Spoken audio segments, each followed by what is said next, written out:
जय श्री माताजी.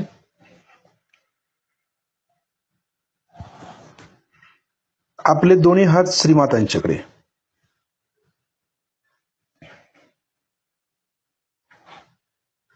लक्ष दोन्ही हातांच्या बोटांच्या वरती ठेवायचं. बघायचंय श्रीमाताईला.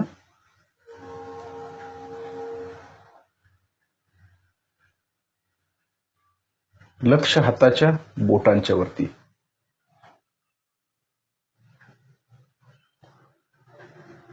पूर्ण समर्पण करायचं श्रीमाताईला.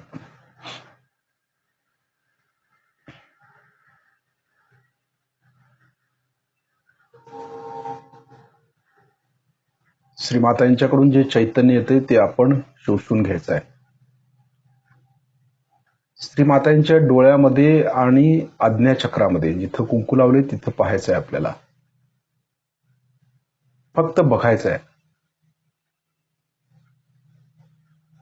हे बघत असताना आपल्या डोक्यातले सगळे विचार आपण काढून टाकायचे.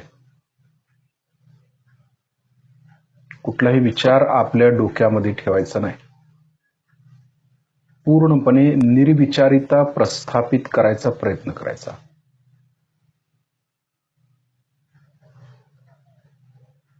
सगळं विसरून जायचं.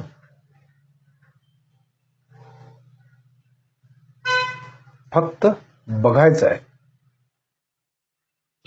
स्वच्छ दृष्टीनं बघायचं आहे श्रीमाताईंना.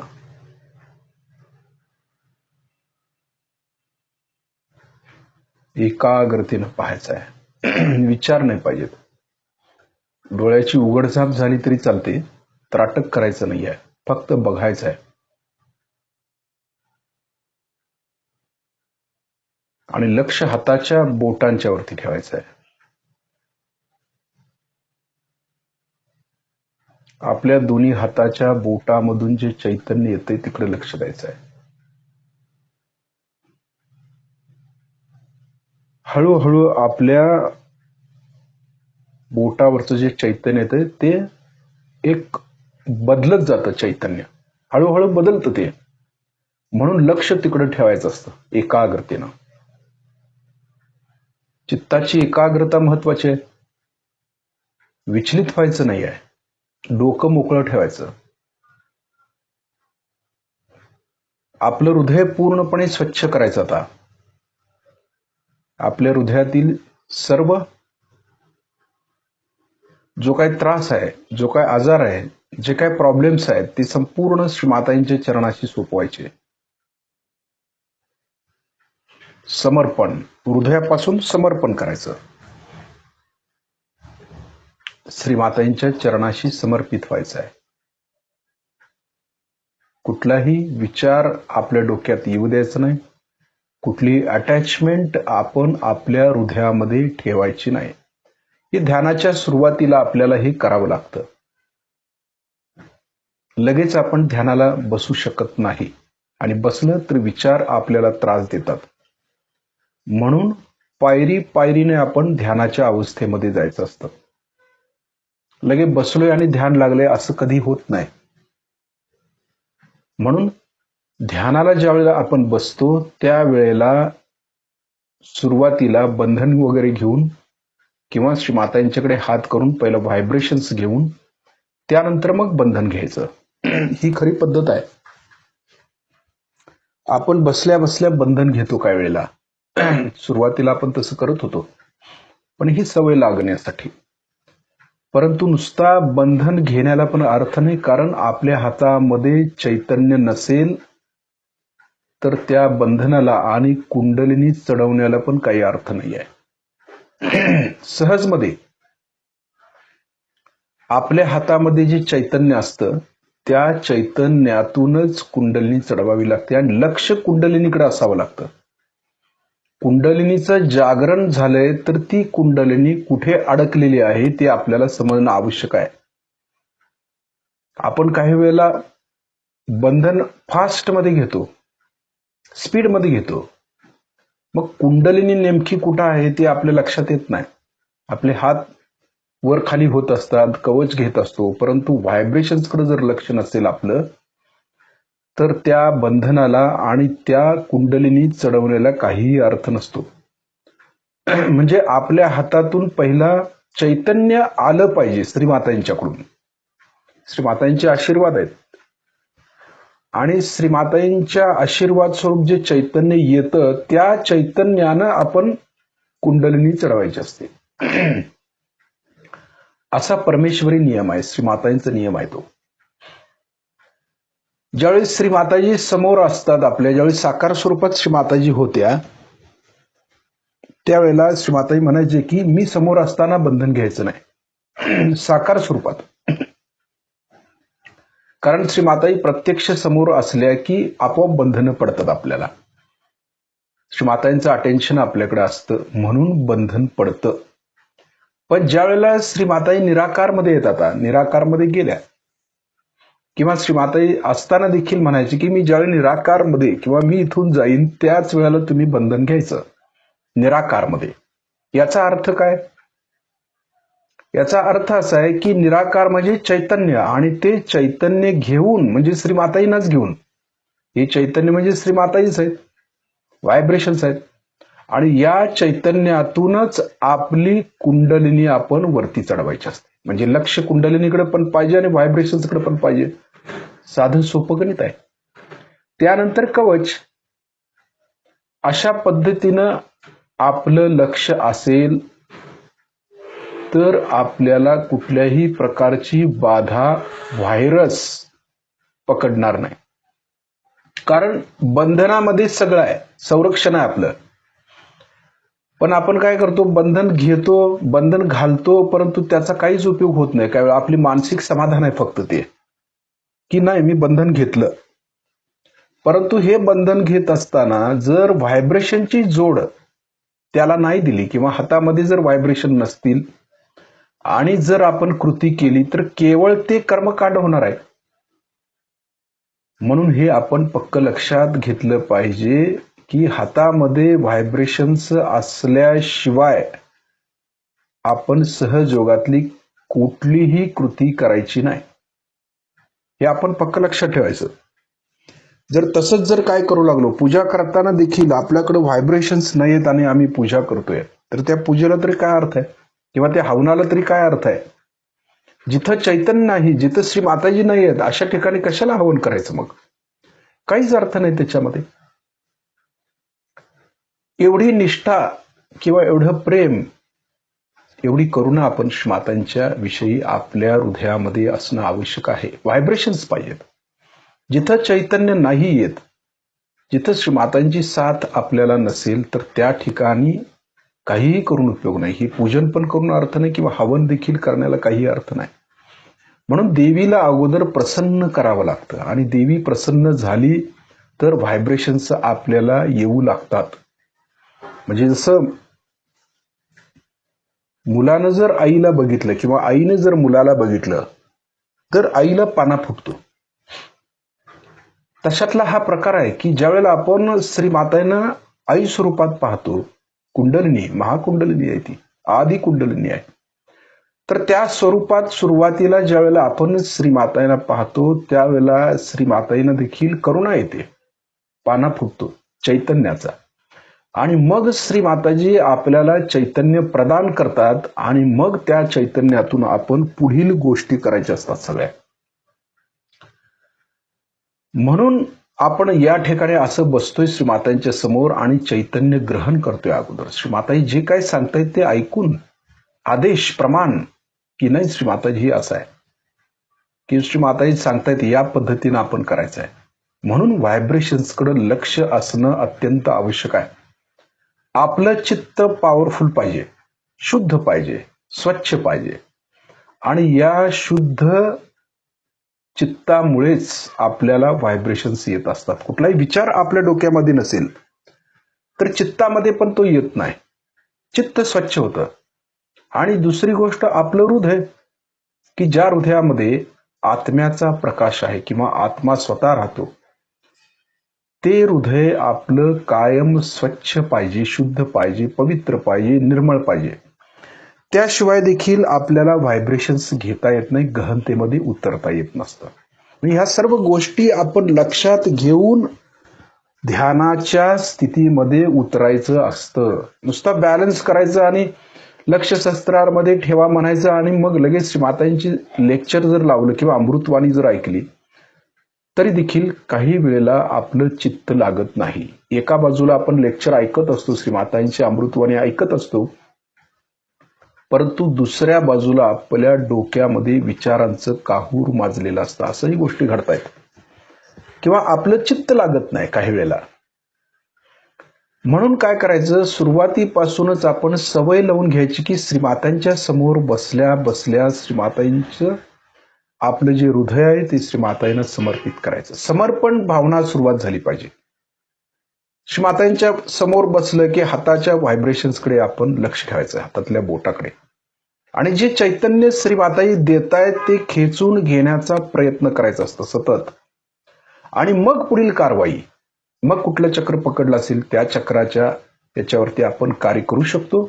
मग सहस्त्रारमध्ये येऊन सर्वजण एकाच पातळीवरती येऊन ध्यानाच्या गहनतेमध्ये जाऊ शकतो.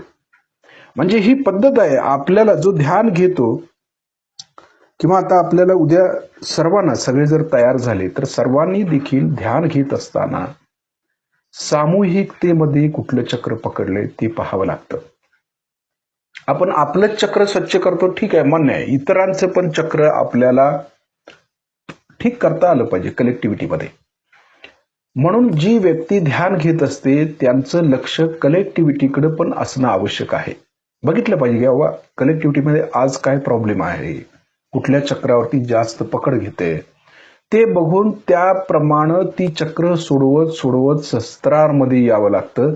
म्हणजे सर्वजण एकाच पातळीवरती येतील आणि मग सगळ्यांचं लक्ष शस्त्रार आणि त्याच्यावर गेलं तर सर्वांनाच त्याचा फायदा होईल. जर कोण वर आहे, कोण खाली आहे, कोणाचं चक्र पकडलेलं आहे, तर आपण जी वर गेलेले असतात ते देखील खाली ओढले जातात. मग परिणाम स्वरूप काय होतं, कलेक्टिव्हिटी डिस्टर्ब होते.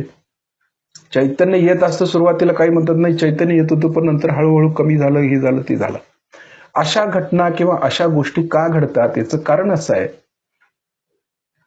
की जी लोक पुढे होऊन ध्यान घेत आहेत, घेतलं पाहिजे, शिकलं पाहिजे, तर त्यांना हे ज्ञान पाहिजे की कलेक्टिव्हिटीचा आज काय प्रॉब्लेम आहे आणि ते प्रॉब्लेम त्यांना सॉल्व्ह करता आलं पाहिजे. ती चक्र त्यांना ठीक करता आलं पाहिजे कलेक्टिव्हिटीचं. आणि ते ठीक झालं की मग सर्वांनी मिळून सर्वांनी त्यांना सहकार्य करायचं असतं. कलेक्टिव्हिटीचा अर्थ काय आहे, जरी आपलं चक्र नाही पकडलं, दुसऱ्याचं पकडलं असेल तरी दुसऱ्याच्या स्वच्छतेसाठी आपण स्वतः ती क्रिया करावी लागते. याला कलेक्टिव्हिटी म्हणायचं. आपलं नसेल पकडलं, दुसऱ्याचं आहे, पण दुसऱ्या साधकासाठी आपण करायला काय अडचण आहे, त्याला थोडंसं वरती काढायचं, त्याची चक्र साफ करायचे. सर्वांचं अटेन्शन तिकडे जर गेलं तर सामूहिकतेमध्ये ही स्वच्छता लवकर होते. म्हणून श्रीमाताई काय म्हणतायत की सामूहिकतेमध्ये स्वच्छता होऊ शकते आपली. याचं कारण हेच आहे की कलेक्टिव्हिटीमध्ये आलो की त्या पद्धतीने ही स्वच्छता चालू होते आणि मग सर्वजण शस्त्रारमध्ये येतात. सगळी स्वच्छता खालून वरपर्यंत झाली की सर्वजण शस्त्रारमध्ये येतात, शस्त्रारच्या वर जातात आणि सर्वांनाच या चैतन्याचा किंवा कुंडलिनी जागृतीचा चांगला अनुभव येतो. म्हणजे आपली कलेक्टिव्हिटी बळकट कशी ठेवायची हे प्रत्येकाला समजलं पाहिजे. आणि हे प्रत्येकावरती अवलंबून आहे, कोणा एकट्यावरती अवलंबून नाही आहे. सगळी समष्टी महत्वाची आहे श्रीमातांच्या दृष्टीनं. कलेक्टिव्हिटी ही अशी पाहिजे की एकाचं जरी चक्र पकडलं तरी सर्वांनी मिळून त्याच्याकडे लक्ष देऊन ते चक्र ठीक करून शस्त्रारमध्ये यावं. आपल्या स्वतःच्या स्वच्छतेसाठी आपण दुसऱ्याला स्वच्छ करायचं आहे, ही कलेक्टिव्हिटी. असं प्रत्येकाने ठरवायचं की नाही, माझ्या स्वच्छतेने नाही, मी दुसऱ्यासाठी आपण स्वतः स्वच्छ राहायचं. असं जर प्रत्येकाने ठरवलं तर आपली कलेक्टिव्हिटी बळकट व्हायला वेळ लागत नाही. आणि कायम सर्वजण शस्त्रारच्या वर राहिले तर त्याचा फायदा नवीन साधकाला देखील होऊ शकतो. त्याला जास्त काय प्रयास करायला लागत नाही. जर आपली कुंडलिनी शस्त्रारवर असेल काही ठराविक लोकांची, आणि जी लोक अजून नवीन आहेत आणि ती जर ध्यानाला येऊन बसली तर त्यांची कुंडलिनी आपोआप सहस्त्रारच्या वर येते. हा त्याचा फायदा आहे. म्हणून कलेक्टिव्हिटी जर आपली बळकट असेल तर इतर साधकांना देखील सहज ध्यानाची प्राप्ती होते. गहनतेत जाण्यास त्यांना बरं वाटतं की गहनतेत ते सहज जाऊ शकतात. म्हणून यासाठी आपण स्वतः स्वच्छ राहायचं आणि कलेक्टिव्हिटीला देखील स्वच्छ ठेवायचं आहे. ही जबाबदारी सगळ्या कलेक्टिव्हिटीची आहे, कोणा एकट्याची नाही आहे.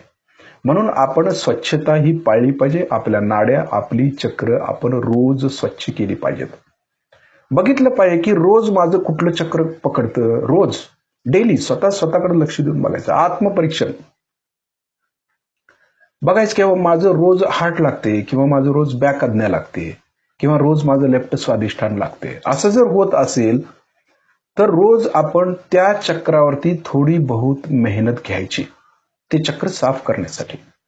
कुठल्या ना कुठल्या पद्धतीनं ते साफ करायचं. कधी कॅन्डल घ्यायची, बघायचं कमी होतं का.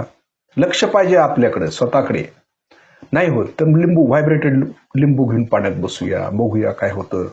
त्यानंतर स्वच्छ होतं का. मग कलेक्टिव्हिटीमध्ये जरा थोडासा अभ्यास करायचा की नाही बाबा हे असं असं होतंय किंवा इकडे गेल्यानंतर होतं किंवा तिकडे गेल्यानंतर होतं किंवा ह्याच्यामध्ये संपर्कामध्ये आल्यावर माझी ही चक्र थोडीफार लागतायत. मग त्याच्यासाठी आपण संरक्षण घेणं फार महत्वाचं असतं. म्हणजे सतर्कता म्हणजे काय हे आपल्याला कळणं आवश्यक आहे.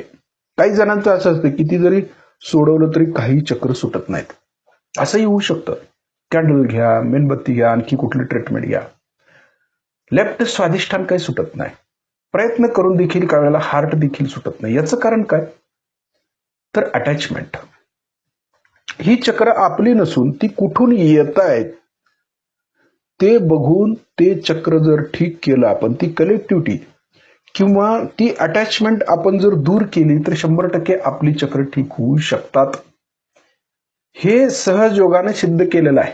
अटॅचमेंटमुळे देखील आपली चक्र पकडू शकतात. असंही होतं त्यावेळेला आपण ध्यानामध्ये बसतो आणि कुंडलिनी सहस्त्रारवर असते, परंतु हातावरती देखील काही चक्र लागतात. मग ती कोणाची म्हणायची. आपली तर कुंडलिनी सहस्त्रारवर आहे. मग हातावरची चक्र लागतात ती कोणाची आहेत. मग आम्ही काय करतो, हातावर लागते ना, चला आपण खाली येऊया, त्या चक्रावर ध्यान करूया असं वाटतं. म्हणजे विनाकारणी आपण सहस्त्रारवरून खाली येतो. जे आपलं ध्यान लागलेलं असतं ते सोडून आपण खाली येतो आणि खालच्या चक्रामध्ये जाऊन अडकतो. म्हणून असं न होता आपल्याला हे समजलं पाहिजे की ही चक्र कुठून आलेत आणि ती कशी ठीक करायची. हे जर आपल्याला तंत्र समजलं तर आपण त्यामध्ये मास्टर होऊ शकतो. आणि हे प्रत्येकाने शिकलं पाहिजे. त्या प्रत्येकाला कळलं पाहिजे व्हायब्रेशन्स कशा येत आहेत, कुठून येत आहेत, कुणाची अटॅचमेंट आहे, ते सर्व आपण लक्षात घेऊन त्याप्रमाणे ही चक्र आणि ही नाड्या आपण कायम स्वच्छ ठेवायच्या असतात. आता श्री मातांना बघत बघत आपले डोळे आपण बंद करायचे, शिस्तीत बंद करायचे, घाई करायची नाही कुठे. लक्ष हाताच्या बोटांच्या वरती. आता श्री माताजी निराकारमध्ये येतात. आता साकारमध्ये आपण फोटो श्री मातांना पाहिलं, आता निराकारमध्ये डोळे बंद केलं की निराकारमध्ये उतरलो. मग लक्ष हाताच्या बोटांच्या वरती. श्री माताजी निराकार स्वरूप चैतन्याच्या रूपात आहेत. म्हणजे लक्ष व्हायब्रेशन्सकडे कायम पाहिजे. आपलं कधीही हाताच्या बोटांच्या वरती लक्ष जात नाही. खरं म्हणजे आपण कधी द्यायचा प्रयत्नही केला नाही, कधी जाणून घेण्याचा प्रयत्न केला नाही. हे करणं गरजेचं आहे. जोपर्यंत चैतन्य हातावरती येत नाही, ती लागत नाही, तोपर्यंत बोटावरची जी चक्र आहे ती कशी समजणार आपल्याला. त्याचं ज्ञान येणं आवश्यक आहे. कळलं पाहिजे, ज्ञान आलं पाहिजे. श्री मातांना काय म्हणायचं आहे हे चैतन्याद्वारे समजेल ना. पुढील कार्य कसं करायचं आहे. एखाद्या व्यक्तीची चक्र पकडलेले ती कशी साफ करायची. हातामध्ये चैतन्य नसेल तर त्या व्यक्तीची चक्र तरी कशी ठीक करणार आपण. व्हायब्रेशनच असणं अत्यंत आवश्यक आहे. आता जे चैतन्य आपण हातातून घेतोय ते दोन्ही हाताच्या कोपऱ्यापर्यंत घ्यायचंय, ओढून एकसारखं खेचलं गेलं पाहिजे. म्हणजे श्री मातांच्याकडून येते ते बोटाच्या आगारात शिरून हळूहळू मनगटापासून कोपऱ्यापर्यंत असं घ्यायचं असतं. ते श्री मातांच्याकडून येतं, बोटामध्ये आत शिरतं, मनगटापासून कोपऱ्यापर्यंत जातं. बरोबर, असं खेचलं जातं ते एकसारखं कंटिन्यू. मग कळतं आपल्याला, हा बाबा व्हायब्रेशन्स येत आहेत, चैतन्य येत आहेत. मग बरं वाटतं आपल्याला. म्हणजे व्हायब्रेशन जरी हाताला लागल्या तरी एक प्रकारचं समाधान आपल्याला मिळतं. फॉरेनच्या लोकांना जर व्हायब्रेशन्स हातातून गेल्या तर महिनोन महिने त्यांना हातातल्या व्हायब्रेशन्स जाणवत नाहीत. वस्तुस्थिती आहे ती. खूप प्रयत्न करतात ते. आपल्याला पदोपदी व्हायब्रेशन्स येत असतात पण आपलं लक्ष नसतं. उलट आहे सगळं. आपल्याला ते काही समजत नाही. रोजचं आहे ना ते, त्यामुळे कळत नाही. व्हायब्रेशन्स समजत नाही, काय आहे कळत नाही. कारण इथं अवतरण झाली, संत झाले आणि त्यांच्या व्हायब्रेशन्स या ठिकाणी असल्यामुळे आपण बसलो तरी व्हायब्रेशन्स चालू होतात. ही त्यांची पुण्य आहे आणि त्याची कदर आपण करत नाही. काही वेळेला आपण बरं येतात व्हायब्रेशन, जातात, ठीक आहे, त्याचं आपल्याला काहीही वाटत नाही. हे फार महत्वाचं आहे की आपल्याला त्याची किंमत कळली पाहिजे. फॉरेनच्या लोकांनी त्यांना गणपतीतला ग देखील माहिती नव्हता, परंतु ते किती गहनात उतरण्याचा प्रयत्न करत असतात. म्हणजे श्रीमाताईंनी जे लेक्चर्स दिलेले आहेत गहनातले, ते संपूर्ण फॉरेन मधच्या लोकांना दिलेलं आहे. इथल्या लोकांना काही सांगितलं नाही तसं बघायला गेलं तर गहनतेतलं. पण फॉरेनची जी पूजा झालेल्या आहेत, भारत सोडून इतर देशामध्ये ज्या पूजा श्रीमाताईंच्या झालेल्या आहेत, त्यामध्ये श्रीमाताईंनी गहनतेतलं ध्यान किंवा ज्ञान दिलेलं आहे आणि ते आपण ऐकलं पाहिजे किंवा ते घेतलं पाहिजे. त्यातून सूक्ष्मात कसं उतरायचं हे सांगितलेलं आहे. म्हणून त्यांना ते कळतं की खरोखर हे काय. पण आपल्याला काय, इथं या ठिकाणी अनेक गुरु आहेत, अनेक पंथ आहेत, त्यामुळं काय होतं, आपल्याला व्हायब्रेशनची किंमत कळत नाही. सहजमध्ये जे मिळतं ना ते त्याचं महत्व आपल्या लक्षात येत नाही. आणि हे समजायला पाहिजे आपल्याला की व्हायब्रेशन्स आहेत ते कशा येतात, काय येतात, त्याच्यावरती अभ्यास केला पाहिजे आपण आणि ते खेचून घेतलं पाहिजे. ही आपली संपदा आहे आणि ती आपण मिळवली पाहिजे. आता डावा जो हात आहे तो कुंडलिनीच्या समोर धरायचा. आपण कुंडलिनी चढवतोय वरती. आता हातामध्ये पूर्ण व्हायब्रेशन्स आलेले आहेत आता, बरोबर. त्यानंतर उजव्या हातानं लक्ष आता काय करायचं, डाव्या हाताच्या तळव्यातनं जे चैतन्य येतं ते कुंडलिनीपर्यंत पोहोचवायचं आतमध्ये. डाव्या हातातून जे चैतन्य तळव्यातून येतं ना ते कुंडलिनीपर्यंत गेलं पाहिजेत व्हायब्रेशन्स. बघा कनेक्ट झालं ते. आणि कनेक्ट झालं की मग तिला वरती उचलायची हळूहळू. उजव्या हातानं काय करायचं, वर उचलायची हळूहळू. डावा हात वरती घ्यायचा, तसंच गुंडाळत गुंडाळत तिला वरती उचलायची. बघा ती वरती वरती वरती येते. असं शिस्तीत वर आली की मग कळतं आणि कुंडलिनी आहे. आता खाली आहे का वर आहे बघायचं. आली हाताबरोबर ती वर येते, कारण कनेक्शन लावले ना हातामध्ये, त्यामुळे ती वर येते. हळूहळू वर आली. आता तिला शस्त्रामधून वर काढून तिला बांधायची एक गाठ. दुसऱ्या वेळेला परत तसंच. हे धागे वरती आणतोय आपण, पूर्ण कुंडली नाही येत, ती धागे येतात. म्हणून प्रत्येक वेळेला खालून वर घ्यावं लागतं. शिस्तीत उचलायची तिला वर, हळूहळू हळू. बघा हातावरती, आणि जिथून कुंडलिनी वर वर येते तिथं व्हायब्रेशन्स किती आपल्याला जाणवतात ते कळेल आपल्याला. हातामध्ये पण त्यावेळेला व्हायब्रेशन्स खूप जाणवतात. आणि कुंडलिनी जशी जशी वर येत जाईल ना तस तशा व्हायब्रेशन्स वाढत असलेल्या आपल्या लक्षात येतील. 2 गाठी चैतन्याच्या वर काढून वर फिक्स करायची तिला. तिसऱ्या वेळेला असा हात धरला म्हटलं की नाही, तळव्यातून ज्या व्हायब्रेशन्स येतात त्या कुंडलिनीपर्यंत गेल्या पाहिजेत लगेच. ही पद्धत आहे. आणि हे करताना लगेच उजवा हात आपण खाली घेऊन कुंडलिनीला उचलायचा आहे असं, आणि मग तिला वर. बघा हाताबरोबर ती वर आली, शिस्तीत वरती वरती वरती म्हणून खट खट खट असं आहे, ती वर येते शिस्तीत शिस्तीत. बघा प्रत्येक नाडीवरती, चक्रावरती थांबल्यामुळे ते चक्र कसं आहे काय आहे ती कळतं. शस्त्राच्या वरून गाठ मारायची. 3 चैतन्याची कुंडलिनी वर काढली, गाठ मारली, वर काढली, गाठ मारली 3 वेळेला, बरोबर. आलं लक्षात. कवच, डावीकडून डोक्यावरून उजवीकडे हात. आता हे डोळे बंद केल्यामुळे आपल्याला जास्त जाणीव होऊ शकते. उजवीकडून डोक्यावरून डावीकडे हात. आता हाताकडे लक्ष द्यायचं नाही, जे कवच आपण तयार करतोय तिकडे लक्ष द्यायचं. हे फार महत्वाचं आहे, कारण आपलं कवच इथून पुढे मजबूत असणं गरजेचं आहे. कवचाकडे लक्ष द्यायचं आणि या वलयाच्या आत किंवा या कवचाच्या आत आपण सुरक्षित आहोत ही भावना आपण कायम ठेवायची. आपलं कवच मजबूतच ठेवायचं. यामधून कुठलाही व्हायरस, कुठलीही निगेटिव्हिटी आत येता उपयोगाची नाही. एवढं कवच आपलं भक्कम ठेवायचं. आपलं लक्ष गेलं की आपोआप ते भक्कम होतं. बरोबर, हे कवचाकडे लक्ष आहे. हात जरी आपण इकडून इकडे हलवत असलो वरून, तरी लक्ष कवचाकडे आहे आपलं, व्हायब्रेशन्सकडे आहे.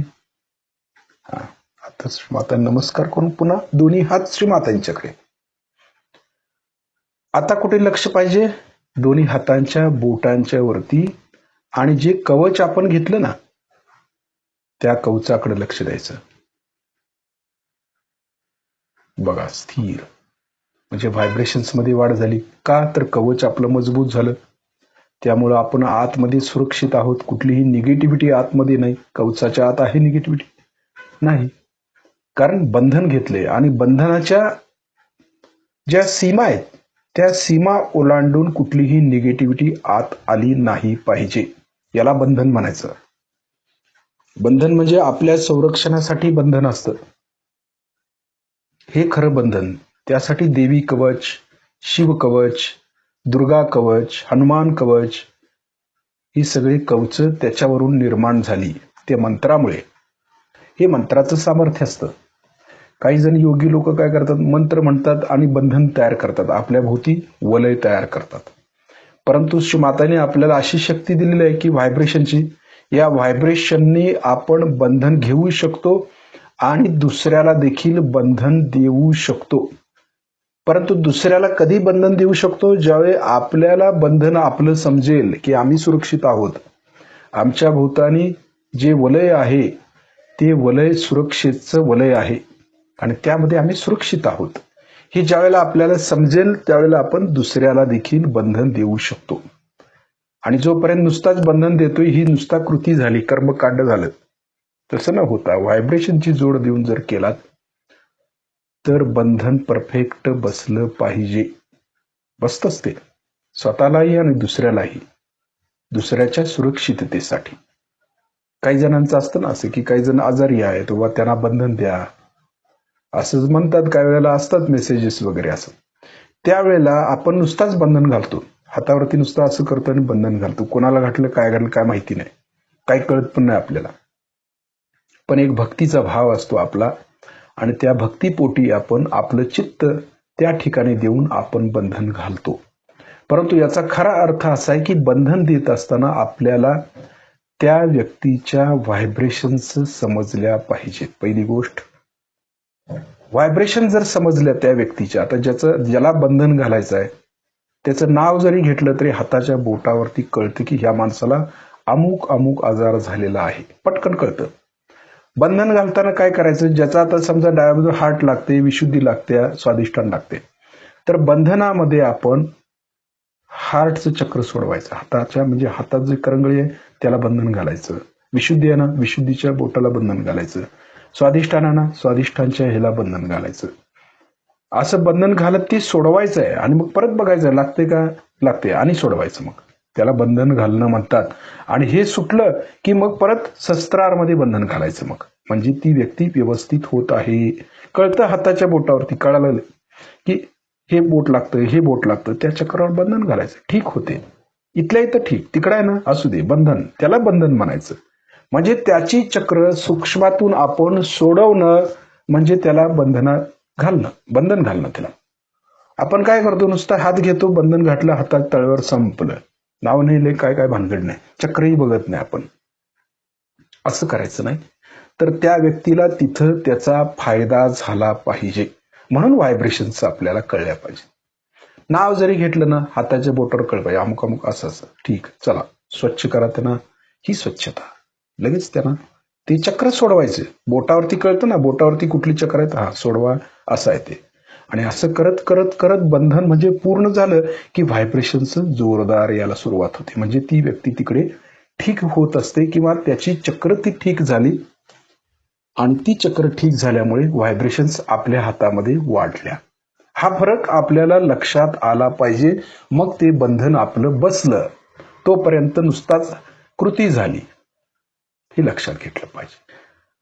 आता आपला उजवा हात हृदयावरती ठेवायचा आहे. हृदयात असणाऱ्या आत्म्याकडे लक्ष देऊया आणि म्हणूया, श्री माताजी, आपल्या परमकृपेत मी शुद्ध आत्मा आहे, पवित्र आत्मा आहे. लक्ष व्हायब्रेशन्स कडे, व्हायब्रेशन्स कडे लक्ष द्यायचं आहे. ज्या ठिकाणी हात ठेवलाय तिथे आतमध्ये हृदयामध्ये आपला आत्मा आहे, शिवतत्व आहे, आत्मतत्व आहे, तिकडे लक्ष केंद्रित करायचं. संपूर्ण शरीरातली ताकद हृदयामध्ये आणायची. चैतन्य गोळा करायचं ते पूर्ण हृदयामध्ये. मी आत्मा आहे, शरीर नाही आहे. ज्यावेळी मी सूक्ष्म होतो, चैतन्याचा पुतळा होतो. थोडक्यात संपूर्ण शरीरातलं जे चैतन्य उडून मी चैतन्याचा पुतळा झालो. आकार तसाच आहे, जसं बसलोय खाली जमिनीवर तसंच त्या चैतन्याचा पण आकार तसाच आहे. तो हृदयात येऊन बसतो आणि त्या हृदयातून आपण बघतो की मी हे चैतन्याचा पुतळा पण आहे आणि हा देह पण आहे. सूक्ष्म देह, स्थूल देह असे दोन देह तयार होतात. त्यापैकी सूक्ष्म देह म्हणजे मी, तो मी आत्मा. श्री माताजी, आपल्या परमकृपेत मी शुद्ध आत्मा आहे. कारण आत्मा शुद्धच आहे, चैतन्य शुद्धच आहे.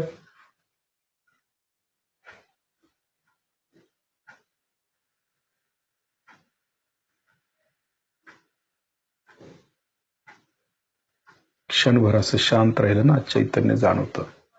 पॉज घ्यावा लागतो अधूनमधून. त्यानंतर आपल्या उजव्या हाताचा तळवा आपल्या डोक्याच्या टाळूवर दाबून धरायचं. मान थोडी खाली झुकवूया. हात दाबून शिस्तीत फिरवायचं. आता ज्या ठिकाणी आपण हात फिरवतोय त्या ठिकाणी लक्ष केंद्रित करायचंय आपलं. सर्वांनी एकेच ठिकाणी जर असं लक्ष दिलं ना, तर कुंडलिनी सर्वांची वर येते. कलेक्टिव्हिटीमध्ये आपण असं करू शकतो. श्री माताजी, आपण साक्षात श्री सहस्त्रार स्वामिनी आहात. कृपा करून आमच्या सहस्त्रदल कमलामध्ये विराजमान व्हा. देवीला आपण आवाहन करतोय, आदिशक्तीनं आवाहन करतोय. भक्तीपूर्वकच करावं लागतं, तर जाणवतं, नाहीतर जाणवत नाही. भक्ती पाहिजे, श्रद्धा पाहिजे. श्री माताजी, आपण साक्षात श्री आदिशक्ती आहात. अगदी ठाम विश्वासपूर्वक म्हटलं पाहिजे, नुसतं म्हणायचं नाही आहे. त्या म्हणण्यामध्ये आत्मविश्वास पाहिजे. नाही, श्री माताजी आदिशक्ती आहेत. कृपा करून आमच्या सहस्त्रार चक्रामध्ये विराजमान व्हा. मग देवी येते. अधिकार पाहिजे ना. पूजन का अधिकार दीजिए. आपण मागतो अगोदर अधिकार. देवीला बोलवायचं सोपं नाही, कोणी पण देवीला बोलवू शकत नाही. अधिकार पाहिजे, अधिकारवाणी. अनधिकार चेष्टा नाही करायची, त्याचे गंभीर परिणाम मग होतात. म्हणून अगोदर अधिकार मिळवायचा असतो आणि त्यानंतर मग आवाहन करायचं असतं. हे योगातलं मेन तत्व आहे, प्रिन्सिपल आहे ते. अधिकार मिळवावा, त्याप्रमाणे वागावं, त्याप्रमाणे भक्ती करावी. अधिकार वाणी पण असली पाहिजे आपल्या. अधिकारानं सांगतोय, ही वाणी पण आली पाहिजे, आपल्यातनं बाहेर पडली पाहिजे. कारण ती ज्या वेळेला आपण तिच्या चरणाशी जातो त्यावेळेला तीच ती वाणी प्रदान करते आपल्याला सरस्वतीच्या स्वरूपात. महासरस्वतीचं तत्व आहे ते. ती सर्व काही देते. म्हणून अगोदर अधिकार मिळवायचा, त्यानंतर आपला हात वरती उचलायचा. 7-8 इंच वर उचलायचंय, वर खाली करून बघायचंय. आपल्या टाळूतून आपल्याला गरम किंवा गार अशी हवा जाणवते का. हात शिस्तीत वर खाली मागे पुढे गोल करून बघायचंय, जाणीव होते का आपल्याला. हा, आता हात खाली घेऊया. बघूया आपली कुंडलिनी सहस्त्रारचं भेदन करून वर आली का बघायचं. स्वतःला बघायचं. आता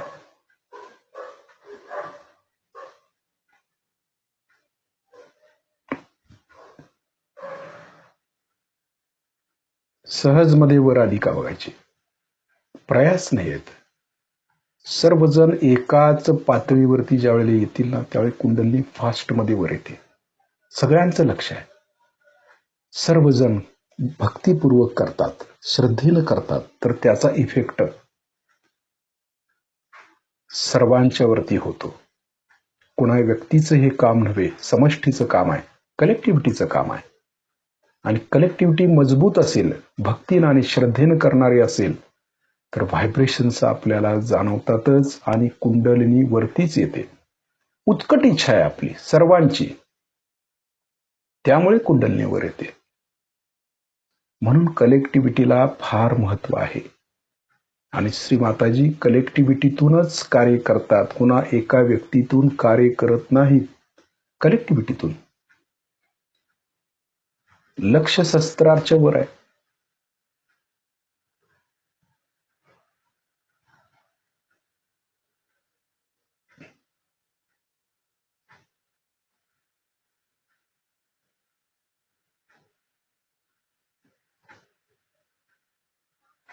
सहजमध्ये आपली कुंडलिनी शस्त्राच्या वर आलेली आहे.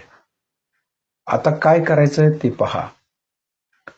आपल्याला श्री गणेश अथर्व शीर्ष म्हणायचं आहे, परंतु नुसता तोंडी म्हणायचं नाही. नेहमी म्हटल्यासारखं तसं नाही आहे ते.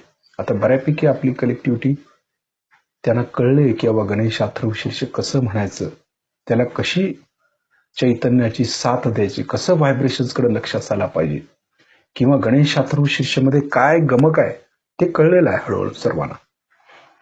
हे देखील म्हणत असताना आपण लक्ष कुठे कुठे ठेवायचंय ते पहा. आणि त्या त्या ठिकाणी लक्ष देत देत आपण शिस्तीत श्री गणेश अथर्व शीर्ष म्हणायचं आहे. म्हणजे त्या चक्रावरती किंवा जिथं आपल्याला लक्ष ठेवायला सांगितले जाईल त्या ठिकाणी लक्ष देत देतच श्री गणेश अथर्व शीर्ष म्हणायचं आहे. मग त्याचा फायदा आपल्याला आपोआप होईल. सुरुवातीला लक्ष ज्यावेळी आपण सुरुवात करतो त्यावेळी लक्ष व्हायब्रेशन्सकडे, गणेश अथर्व शीर्ष म्हटलं ना, सुरू केल्यानंतर व्हायब्रेशन्सकडे, हाताच्या बोटांच्या वरती, सहस्त्रारच्या वरती, कुंडलिनीवरती, शस्त्रारच्या वरती, आणि जे कवच आपण घेतलेलं आहे ना त्या कवचाकडे पण लक्ष द्यायचं, वलयाकडे लक्ष द्यायचं. या 3 गोष्टीकडे आपल्याला लक्ष देत श्री गणेश अथर्व शीर्ष म्हणायचं आहे. म्हणजे लक्ष वारंवार द्यायचं हाताच्या, म्हणजे बोलत असताना, म्हणत असताना चित्त दुसरीकडे कुठं द्यायचंच नाही. व्हायब्रेशन्सकडे, पुन्हा शस्त्रावर आहे का आहे, पुन्हा कवचाकडे, आपल्या भोवताली जे वलय आहे तिकडे लक्ष द्यायचं. विराटाकडे पण आपण लक्ष देऊ शकतो. याचं कारण असं आहे, का लक्ष द्यायचं असं, तर ते गणेश अथर्व शीर्षामध्ये विहित आहे सर्व. आपण नुसता श्री गणेश अथर्व शीर्ष म्हणतो, परंतु त्या गणेश अथर्व शीर्षामध्ये जे तत्व आहे किंवा त्यामध्ये जे विहित आहे ते हेच आहे की तोच चंद्रमा आहे, म्हणजे चंद्राकडे लक्ष जायला पाहिजे. तोच सूर्य आहे, म्हणजे सूर्याकडे लक्ष जायला पाहिजे. तोच चारही दिशेला आहे, म्हणजे पूर्वेकडे आहे, पश्चिमेकडे आहे, दक्षिणेकडे आहे, उत्तरेकडे आहे. धरा म्हणजे पृथ्वीवरती आहे. आकाश म्हणजे आकाशाकडे पण आहे.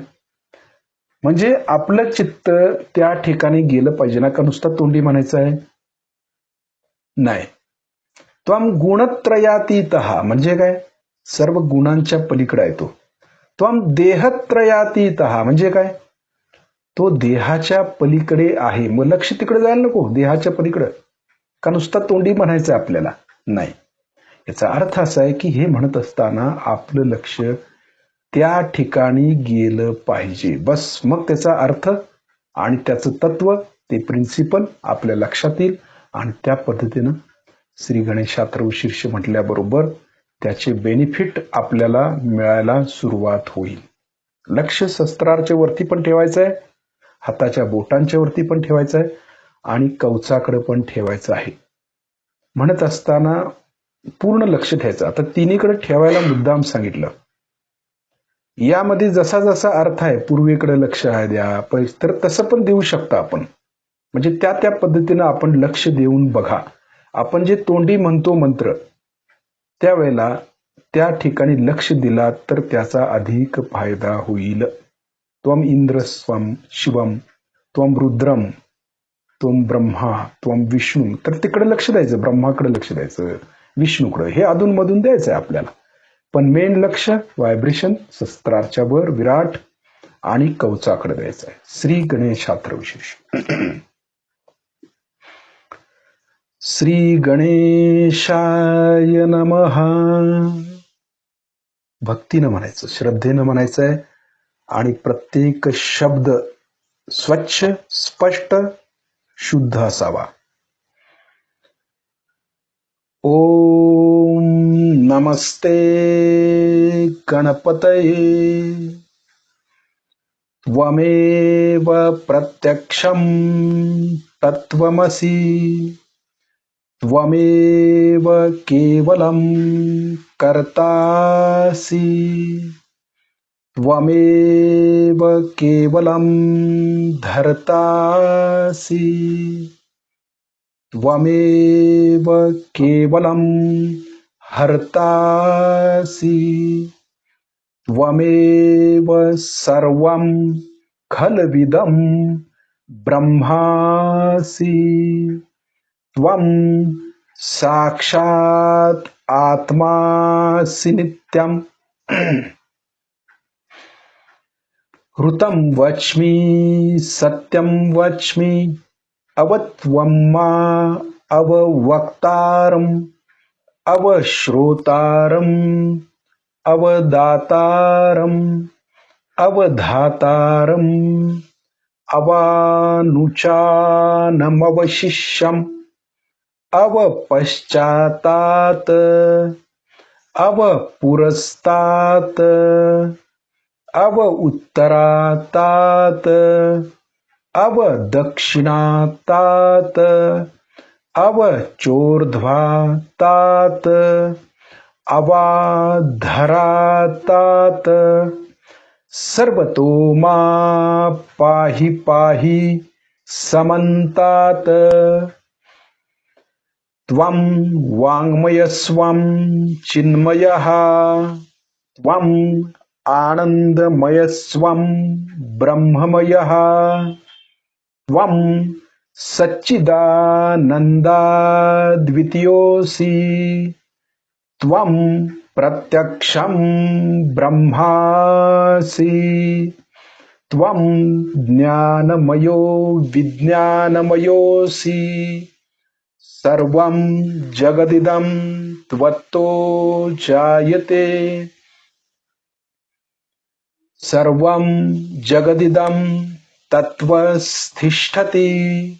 सर्वं जगदिदं त्वयि लयमेष्यति. सर्वं जगदिदं त्वयि प्रत्येति. त्वं भूमिरापो नलो नीलो नभः. त्वं चत्वारि वाक्पदानि. त्वं गुणत्रयातीतः. त्वं देहत्रयातीतः. त्वं कालत्रयातीतः. त्वं मूलाधारस्थितोऽसि नित्यम्. त्वं शक्तित्रयात्मकः. त्वां योगिनो ध्यायन्ति नित्यम्. त्वं ब्रह्मा स्त्वं विष्णु स्त्वं रुद्र स्त्वं इन्द्र स्त्वं अग्नि स्त्वं वायु स्त्वं सूर्य स्त्वं चन्द्रमा स्त्वं ब्रह्म भूर्भुवस्वरोम. गणादिं पूर्वमुच्चार्य वर्णादिं तदनन्तरम् अनुस्वारः परतरः अर्धेन्दुलसितं तारेण रुद्धम् एतत् तव मनुस्वरूपम गकारः पूर्वरूपम अकारो मध्यमरूपम अनुस्वारः शांतिरूपम बिंदुरुत्तररूपम नादः संधानम संहिता संधिः सैषा गणेश विद्या गणकऋषिः निच्रुतगायत्री छन्दः गणपतिर्देवता ॐ गं गणपतये नमः। एकदन्ताय विद्महे वक्रतुण्डाय धीमहि तन्नो दन्ती प्रचोदयात्। एकदन्तं चतुर्हस्तं पाशमङ्कुशधारिणं रदं च वरदं हस्ते बिभ्राणं मूषकध्वजं रक्तं लम्बोदरं शूर्पकर्णकं रक्तवाससं रक्तगन्धानुलिप्ताङ्गं रक्तपुष्पैः सपूजितं भक्तानुकम्पिनं देवं जगत्कारणमच्युतम् आविर्भूतं च सृष्टियादौ प्रकृतेः पुरुषात् परम् एवं ध्यायन्ति यो नित्यं स योगी योगिनां वरः। नमो व्रातपतये नमो गणपतये नमः प्रथमपतये नमस्ते अस्तु लंबोदराय एकदन्ताय विघ्ननाशिने शिवसुताय श्री वरदमूर्तये नमो नमः। साक्षात् श्री आदिशक्ति माताजी श्री निर्मला देवै नमो नमः।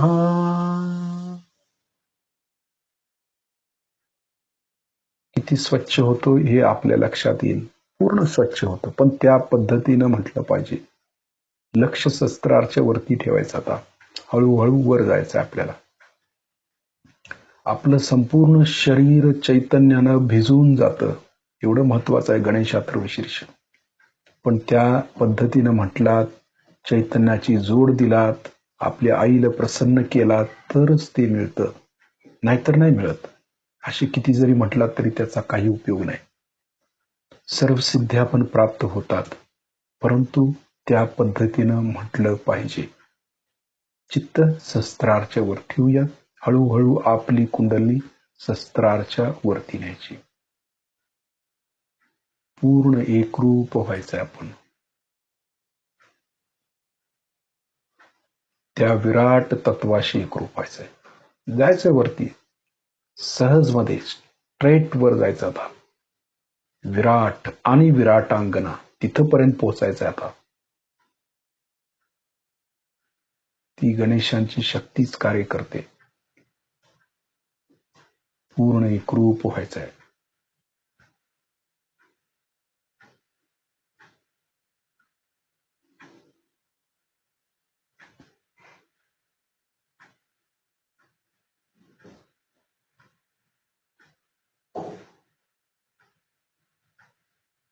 आजचा दिवस फार महत्वाचा आहे. आणखी औरंगाबादला आलो म्हणजे आपल्या घरी आल्यासारखं वाटतं मला. जवळच इथून पैठण म्हणजे प्रतिष्ठान आहे, ते आमचे पूर्वज राहिलेले आहेत. ते सगळं आपल्याला माहितीच आहे. त्यात सांगायचं म्हणजे असं की सहयोगाबद्दल फार गहन असता पाहिजे. आता इथे 36 देशातले लोक आलेले आहेत आणि त्यांना गणपती कशाचे खातात ते माहिती. इथून सुद्धा गणपतीचा ज्यांनी माहित नाही, ज्यांनी गणपती काय ते पाहिले नाही, त्या लोकांनी इतकं ध्यानधारणा करून इतकं मिळवलं आहे आणि इतके गहन उतरले, तर आपण किती मिळवायला पाहिजे आणि आपण किती पुढे जायला पाहिजे. पण तसं आपलं होत नाही. कारण त्याला रशियाला जाऊन माझ्या लक्षात आलं की रशियामध्ये हजारो लोक सहयोगात आले, हजारो, 2000 बाहेर तर 2000 आतमध्ये हॉलमध्ये, परत दुसऱ्या दिवशी सकाळी म्हटलं तर 4,000 परत. आणि त्यांना पार केल्यानंतर ते जमतात. सकाळी उठून शिस्तशीर म्हटलं 4 आंघोळ करायचे, 4 आंघोळ करून ध्यानाला बसतात 5 ते 6 पर्यंत ध्यानाला बसतात सगळे एकचे आहोत. पण आपल्याकडे तसं नाही. आपल्याकडे सगळ्या कर्माला आपल्याला वेळ आहे. तर बहिणीच्या, मुलीच्या, अमक्याच्या तमक्याच्या लग्नाला जाऊ, अजून आपल्यामध्ये त्याचं हे खूप आहे, म्हणजे कुसंस्कार आहे त्याचं. ही माझी बहीण, ती सहयोगिनी नाही तर ते आपले काही नातं नाही त्याच. ह्याची सोयरे होती म्हणून सांगितलेलं आहे ज्ञानेश्वर. तुमचे सोयरे हे, ती सोयरीक आता विसरायची. आता तुम्ही सहज धर्मात आला, ती सोयरीक विसरून आता ही तुमची सोयरीक आहे. ह्या मंडळीला बघा, सगळं सोडून तुमच्यासारखे वस्त्र घालून बसते. तसंच आपणही आपलं हृदय उघडलं पाहिजे. माझी बहीण अशी, आता कुठे गेलं की माझ्या भावाच्या आईला, भावाच्या बायकोच्या आईला अमुक रोग आहे म्हणून हजर करतो. सगळा हाच विचार की माताजींचा कसा उपयोग करून घ्यायचा. अरे माझा काय फायदा करून घ्यायचा आहे, मला आत्म्याला मिळवायचंय, मला आत्म्यामध्ये उतरायचंय, माझं स्वतःचं उत्थान मला करून घ्यायचंय. याच्यात राहिलं काय, बाकी सगळं तर आहेच, त्याला काही अंत नाही. अमुक झालं तमुक झालं, नुसते जगावरचे प्रश्न माझ्यासमोर ठेवायचे. तर मग मला असं वाटतं की हे लोक देवाला शोधतायत तर काही जगाच्याच काहीतरी गोष्टी शोधत फिरत. आणि सहयोग वाढायला पाहिजे. जो आपला वारसा आहे, हजारो वर्षांनी जी ते संत साधून एवढी मेहनत केली नाही, या जमिनीत आपलं रक्त होतेलं आहे, त्या ठिकाणी तर सहयोग एकदम वाढायला पाहिजे. पण आता एखादा दुष्टी येऊ द्या, पामटा येऊ द्या, पैसे घेणारा येऊ द्या, किंवा हजारो येऊन उभे राहते. ते सत्य साईबाबाचं भूत असलं किंवा कोणाचं भूत असलं, ते पहिल्यांदा त्यांच्या पायावर हजारो लोक येणार. पण तो देतो काय ते बघा. पण हिरे देतो. अहो हिरे घ्यायला तुम्ही बाजारात जा, त्याला देवधर्म कशाला पाहिजे असा. हा काही देवधर्म झाला आजपर्यंत कोणत्याही संतांनी किंवा कोणत्या अवतरणाने हिरे आणि हे वाटले ते. आणि तो तुम्हाला देणार नाही, तो श्रीमंत लोकांना देतो आणि घेतो त्यांच्याकडनं.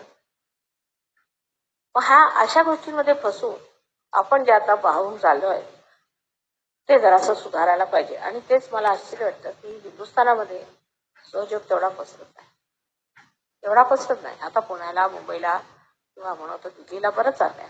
पण तरी सुद्धा तुम्ही सगळ्यांना जाऊन सांगायला पाहिजे की आता तुम्ही बसलेच कशासाठी, आत्मसाक्षात्कार घ्या, याच्यासाठी सगळा धर्म केला, आजपर्यंत एवढी मेहनत केली, आता याच्या पुढे काय करायचंय, तुम्हाला काय मिळवायचंय, बोलायला पाहिजे. पण आपण आपल्याला असतो, ते आपले गुरुचे झेंडे लावून फिरतात आणि सगळे भामटे इथून तिथून. मी सांगते सगळे भामटे. त्या गुरूंमध्ये मला आश्चर्य काही दिसत नाही. असला तर मी स्वतः सांगेन की आहे, पण सगळे इथून तिथून भामटे, ते तुम्हाला लुटायला बसले. त्यांचं तुमच्या प्रॉपर्टीवर, पैशावर, बायकांवर, मुलांवर, सगळ्यांकडे नसतं, पण तुमच्या आत्म्यावर नजर नाही. तेव्हा तुम्हाला स्वतःचं भलं करून घ्यायचं आहे ना. कोणत्या तरी गुरुच्या पाठी लागू आपण वाया जाऊ, ही कल्पना सुद्धा तुम्हाला येत नाही. बहुतेक लोकांना कॅन्सरचा रोग, हा रोग ह्या गुरूंच्यामुळे येतो. कारण हे काहीतरी प्रेतविद्या, स्मशानविद्या, भूतविद्या करतात सरळ, आणि लोकांना आपल्याकडे आकर्षून घेतात आणि पैसे काढत असतात सारखे तुमचे. काय गुरुला तुमच्या पैशाची काय गरज असायला पाहिजे.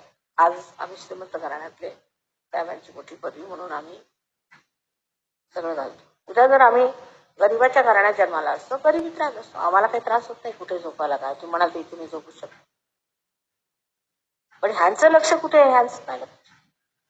असे अनेक गुरु आहेत तरतरीचे, त्याचं एवढं बोकाळलेलं. ते गजानन महाराज, केवढा त्रास झाला बाबा मला, त्या माणसाचा भयंकर त्रास आहे, काय म्हणा, फारच वाईट मनुष्य.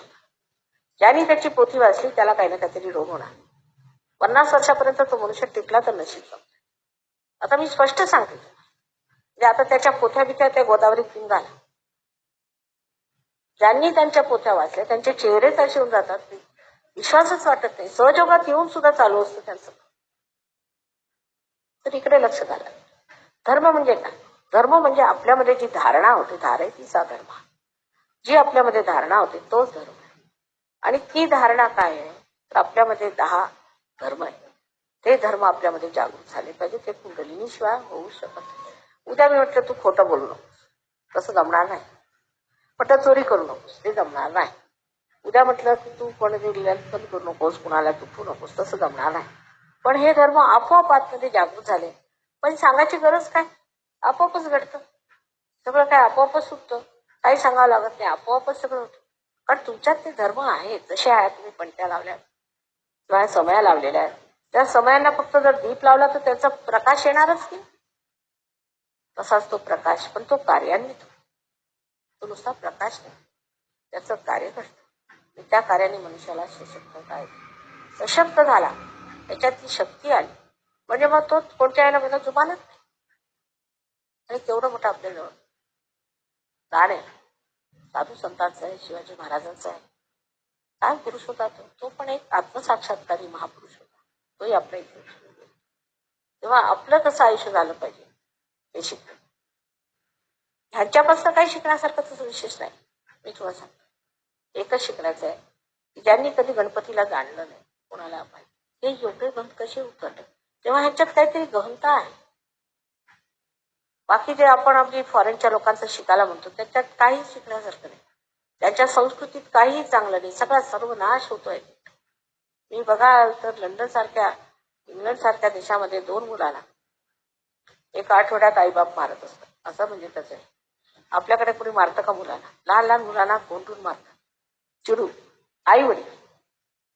आणि पुष्कळशे मुलं, 8-9 वर्षाचे मुलं आपल्या आजोबा आजीला मारून टाकतात. हे भयंकर प्रकार आहे.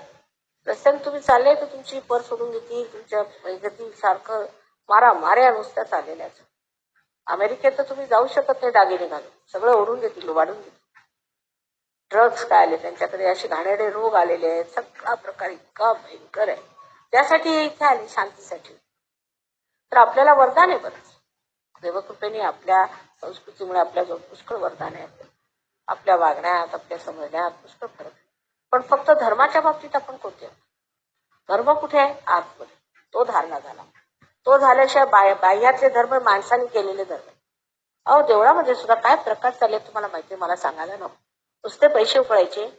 आणि आमच्या आता महालक्ष्मीच्या देवळामध्ये मुंबईला तर ते गांजा बिंजा विकतात अगदी सर्रास. म्हणजे हे काय? देव झोपी गेलाय का ह्या लोकांची राक्षसीपणा एवढा वाढलाय की तिथून उठूनच गेला. असे प्रत्येक देवळामधले प्रकार. तुम्हाला खंडोबाच्या देवळाचं म्हणा तर काय आहे, तुमच्या आपलं विठ्ठलाचं देऊळ आहे कोल्हापूरला, ते काय कमी लोक आहेत? प्रसिद्ध आहे. का असं होतंय? लोक म्हणते अहो तुम्ही देव देव म्हणता, मग असं कसं म्हणतात? देव हा आहे पण तुमच्या खिशात नाही. तुम्ही जसं म्हणाल तसं देवाला वापरू शकत नाही, त्याला वाटेल तसं करू शकत नाही तुम्ही देवाला. देव हा आहे तो जाणून घेतला पाहिजे कसा. तो जाणल्याशिवाय आपण उगीच प्रत्येक देवळात देव बघतो तसं नाही. आहेत आता स्वयंभू आहेत तेवढे तेवढं ठीक आहे, पण ते खराब करून टाका. माणसाला काही दिलं तरी तो खराब करून टाकतो. जंगल तसं स्वच्छ असेल, 4 माणसं जाऊन राहतील तर घाण होणार. तसंच धर्माचं करून ठेवलंय. सगळे धर्म बिघडवून ठेवले. आणि त्यामुळे आपल्याला असं वाटतं अनास्था की हा धर्म कसा, मग हा अशा धर्मात काय करायचं? माताजी हे असे लोक आहेत, असे दुष्ट आहेत, कसं काय करता? आम्ही एवढं पारायण केलं, आम्हाला सांगितलं आमच्या गुरुनी तुम्ही पारायण करा, तर आम्ही आजारीच पडलो, असं कसं झालं? अहो तुमचा अजून परमेश्वराशी काही लागाबंध झालेला नाही, काही तुमचा संबंध झालेला नाही. जोपर्यंत ह्याचा संबंध मेनशी झाला नाही, इथे बडबडून उपयोगाच काय होणार आहे माझं? तसंच आहे. जर तुमचा संबंध झाला, मग संबंध झालेला म्हणजे योग, हाच योग प्राप्त झाला पाहिजे. आणि तो योग झाला म्हणजे जी परमचैतन्य सगळीकडे पसरलेलं आहे ते तुमच्यात व्हावं लागतं आणि तुम्ही शक्तिशाली. पण आधी हे समजलं पाहिजे की आतापर्यंत आम्ही केलेलं आहे ते काही शहाणपण नव्हतं. जर तुमचा टेलिफोनची कनेक्शनच नाही, तुम्ही टेलिफोन केला तर त्याच्यात काय शहाणपण आहे? तसंच आहे. जोपर्यंत कनेक्शन आहे तेव्हा रामाचं नाव घेतलं तर राम रागवणारच की तुझा काय संबंध बाबा माझा, तू कोण होतोस. कळलं ना, असा प्रकार. तेव्हा काही मंत्रपंत्र काही म्हणत असाल ते सगळ्या सोडून आधी तुम्ही सहयोग धारणा करा. मग तुम्हाला कळेल तुम्हाला कोणता त्रास आहे, कुठे तुम्हाला तकलीफ आहे, काय आहे ते बघू, आणि तसं तुम्हाला व्यवस्थित आम्ही मंत्र सांगू की हा मंत्र म्हणा. त्याचं मोठं ज्ञान आहे, मोठं त्याचं शास्त्र आहे. उठल्या सुटल्या एक मला मंत्र दिला, काय अमका काय तमका, अरे काय बघू दिला का काय असं देतोय, आणि त्याला पैसे दिले, गाडवही दिल ते, त्याला कशाला गुरु पाहिजे मंत्र द्यायला. असा अगदी सांगोपांग विचार पाहिजे. जर तुम्हाला असे चाणाक्षपणा नसला तर मुढांसाठी सहयोग नाही. रामदासांनी सांगितलं मुढांसाठी नाही. रामदासांना विचारलं केवढी वेळ लागतो कुंडलिनी जागृत करायला, केवढा वेळ लागतो. तत्क्षण शब्द वापरले, तत्क्षण, त्या क्षणीच कुंडली जागृत होईल. पण अधिकारी पाहिजे. अधिकारी असला तर जागृती होणार, अधिकारी नसला तर कधीच होणार नाही. अधिकारी म्हणजे त्या माणसाचं आयुष्य, त्याचं वागणं जरी कसंही असलं किंवा काहीही असलं तरी पहिली गोष्ट पाहिली पाहिजे की हा कुंडलिनीचं जागरण करतो की नाही. जर तुमच्याकडे तो पैसे उकळतोय, तो काय तुमचं जागृती करणार, तो तर तुमचा मिंदा, तुमचा नोकर. तुम्ही राहाल का कोणाच्या दमावर. तुम्हाला जर म्हटलं येऊन तुम्ही फुकटखोरी कराल, तुम्ही कराल, नाही करणार, तर त्याला तेवढाही मान नाही. फुकटखोरी करून राहतोय, खोटं बोलून राहतोय, तर सत्यावर उतरायला पाहिजे. जर सत्य धरलंय तर जे सत्य आहे तेच मिळालं पाहिजे मला, असा हट्ट करायचा. तेव्हाच तुम्हाला सत्य मिळेल आणि वास्तविकता मिळेल. आणि नाही तर असत्यावर उभे राहिले तर असत्य मिळेल, आणि असत्याने तुमचा संतोष होणार नाही, समाधान मिळणार. आणि ज्यासाठी एवढी धडपडाट आहे, ज्यासाठी तुम्ही उपास करता, ज्यासाठी तुम्ही त्रास होतोय, देवाला टाहो फोडला, हे सगळं तुम्हाला दारातच आहे. म्हणून आपल्या हृदयातच आधी परमेश्वर ओळखला पाहिजे. आपल्या हृदयात जो परमेश्वर मिळेल त्यानेच आपण जाणू शकतो, त्यानेच आपल्याला सत्य मिळेल. एकमेव सत्य काय, सत्य काय आणि खोटे काय. सध्या तरी आपली अशी स्थिती अर्धांतरी. सध्या आपल्याला जोपर्यंत आपला परमेश्वराशी संबंध झालेला नाही तोपर्यंत परमेश्वराबद्दल काहीही धारणा करून परमेश्वर होत नाही. परमेश्वराची तुम्ही धारणा करू शकत, ही आपल्यामध्ये धारणा झाली पाहिजे. परमेश्वर हा असा, परमेश्वर हा तसा, मग त्याला शिवाय द्यायच्या, साखळी घालायची की तू तुझं मी एवढं केलं माझं का नाही करत. अरे पण तुझा संबंधच नाही बाबा, परमेश्वराचा काय दोष आहे. परमेश्वराने जर तुमचं काही केलं नाही त्याचा काय दोष आहे. तुमचा संबंध नको आला का. तेव्हा आता सहयोग तुमच्या हाताने आलेला आहे, सगळ्यांनी सहयोग स्वीकारावा आणि त्याचं वर्णन करावं. इतकंच हवे, पण तो आपल्या डोक्यावर धरून सगळ्यांना सांगितलं पाहिजे. तर पुढच्या वेळेला मला आशा आहे की तुमच्या औरंगाबादला आणखी बरीच मंडळी येते. आता बाहेरून इतके आले तर इथले गावातले जास्तच पाहिजे त्याच्यापेक्षा. तर आज बघूया संध्याकाळी कसं काय होत होते. वाईट वाटून घ्यायचं नाही, कारण आपल्याला कशाचा विश्वास असला की त्याच्यात जर कुणी म्हटलं तर फार वाईट होतं. तुमच्या हातात तुमच्या साप आहे, म्हटलं बाबा तुमच्या हातात साप आहे, थोडा पण अंधार आहे, दिसत नाही, तुम्हाला नाही साप नाही, दूरच आहे. पण जर प्रकाश आला तरच त्या प्रकाशात कळेल ना की हा साप आहे, म्हणून आधी प्रकाश घेतला. तेव्हा सगळ्यांनी पूर्णपणे लक्षात घेतलं पाहिजे, सहयोगाने सुद्धा, की अजून ज्यांना प्रकाश मिळाला नाही त्यांना प्रेमाने समजावून वळवून घ्यायचं. त्यांना म्हणायचं बघा आमचं आयुष्य कसं बदलत चाललं. तुम्हाला आश्चर्य वाटेल, सगळ्या गोष्टी पुढ्यात येतील. आधी ते मागायचं नाही, आधी मागायचं आम्हाला प्रकाश दे, आधी आम्हाला परम चैतन्य दे, आणि त्याच्यानंतर सगळं पुढ्यात इथे जाल तिथे अगदी समोर दत्त. काहीही कोणतेही प्रश्न राहणार नाही, सगळं अगदी व्यवस्थित होतं. तेव्हा तुम्ही कृपा करून सहयोगामध्ये गहनता प्राप्त, बाकी सगळं व्यवस्थित होणार आहे. त्या गोष्टींकडे लक्ष देऊ नका, फक्त सहयोगाकडे लक्ष द्या. आणि आपल्यातला आत्मा जो आहे तो जागृत झाला की नाही, त्याची पूर्णपणे आपल्याला प्रचिती आली की नाही, आपण गहनात आता उतरलो की नाही, आणखी निर्विचारितेच्या पलीकडे निर्विकल्पतेत आपण उतरलो की नाही, इकडे लक्ष द्या. उगीच सहयोग म्हणजे काहीतरी जसं बाजारात जायचं तसं एक सहयोग असा ज्यांनी केला त्यांना सहयोगाचा कोणताच लाभ होणार. गहनात उतरलं पाहिजे, वेळ दिलं पाहिजे. आजकाल वेळ कमी आहे, पण सहयोगाला 10 मिनिटं सकाळी संध्याकाळी 10 मिनिटं पूर्ण आदराने केलं झालं, सगळं व्यवस्थित होतं. त्याला काही जास्त करावं लागत. जमिनीवर नको बसायला, त्यांना वरती बसायचं, वर बसा, तिकडे बसा, थोडी जा.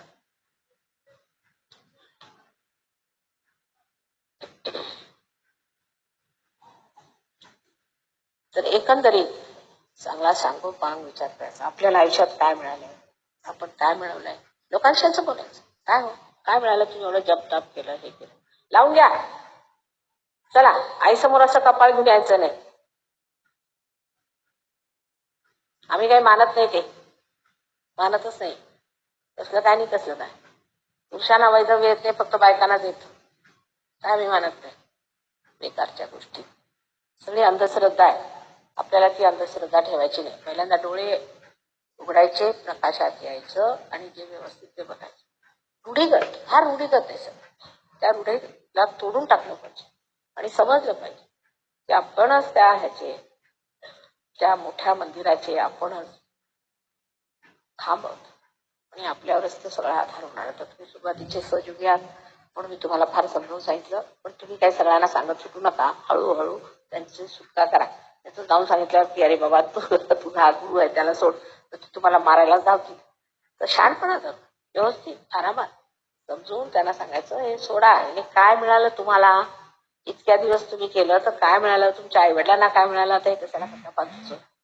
जे खरं आहे ते म्हणा. तुम्ही स्वतःचे गुरु होऊ शकता, मग का नाही करावं. आता आम्ही एवढं कार्य काढलेलं आहे, तर तुम्ही ते करावं आणि स्वीकारावं.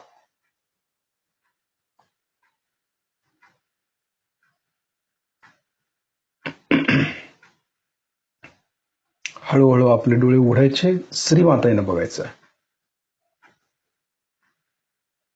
लक्ष शस्त्राच्या वरतीच ठेवायचं, दोन्ही हातांच्या बोटांच्या वरती आणि आपल्या वलयाकडं, असं तिन्हीकडे लक्ष ठेवायचं.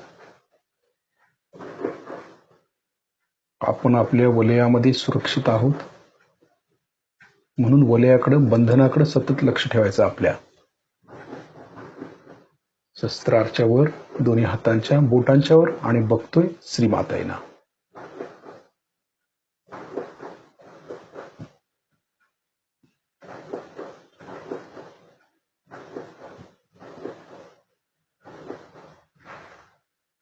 श्रीमाताई नमस्कार करूया, त्यांचे आभार मानूया.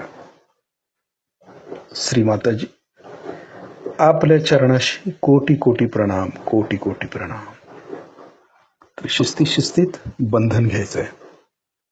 सुरुवातीपासून सवय लावून घ्यायचीच आपल्याला. डावा हात कुंडलिनी समोर आला की त्यातून चैतन्य कुंडलिनीपर्यंत गेलं पाहिजे आणि उजव्या हाताने लगेच ती उचलायची वर, शिस्तीत उचलायची. ही सवय आपण कायम ठेवायची. अशा पद्धतीनं शिस्तीत वरती आणतोय आपण कुंडलिनीला. तिचे धागे वर आणतोय. जास्तीत जास्त धागे वर आले पाहिजेत ना. एक गाठ मारायची, तिला फिक्स. परत दुसऱ्या वेळेला शिस्तीत लक्ष कुंडलिनीकडे, ती वर वर येते, तिकडे लक्ष आहे. 2 गाठी बांधायची. बरं, तिसऱ्या वेळेला हळू वरती आणायची. हाताबरोबर ती वर आली पाहिजे. 3 गाठी, 3. परत कवच. आपण आता चित्तानं कवचला लक्ष देतोयच, कवचाकडे. तरी पण डोक्यावरून हात उजवीकडून, डोक्यावरून डावीकडे. आता लक्ष कवचाकडे ठेवायचं. हात जरी इकडे होत असले तरी जे भोवतानी कवच तयार व्हायला लागले ना, ते भक्कम करायचंय आपल्याला. ते कवच भेदून कुठलीही निगेटिव्हिटी आत आली नाही पाहिजे. आपलं वलय स्वच्छ ठेवायचं, शुद्ध ठेवायचं. म्हणून लक्ष वलयाकडं.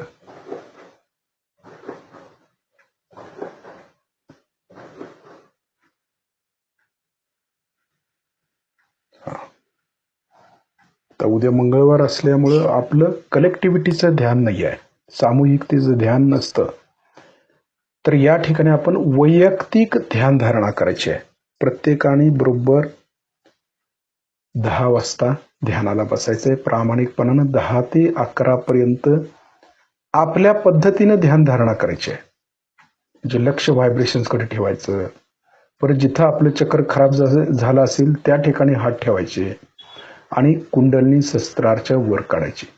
श्री गणेश अथर्वशीर्ष म्हटला तरी पण चालतं. जे वेगवेगळ्या पद्धतीनं आपण ध्यानधारणा घेतो त्या कुठल्याही पद्धतीनं आपण स्वतः तसं करायचं आहे. यामध्ये कुठलं काही कोणाच काय न ऐकता आपण स्वतःच वैयक्तिक आपल्या पद्धतीनं ध्यान करायचंय आणि आपली कुंडलिनी किती शस्त्राच्या वर राहते हे स्वतः आत्मपरीक्षण करून पाहायचंय. उद्या दिवसभर आपलं लक्ष सहस्त्रारच्या वरती ठेवूया, व्हायब्रेशन्स वरती ठेवूया आणि आपल्या वलयावरती ठेवूया. जय श्री माताजी.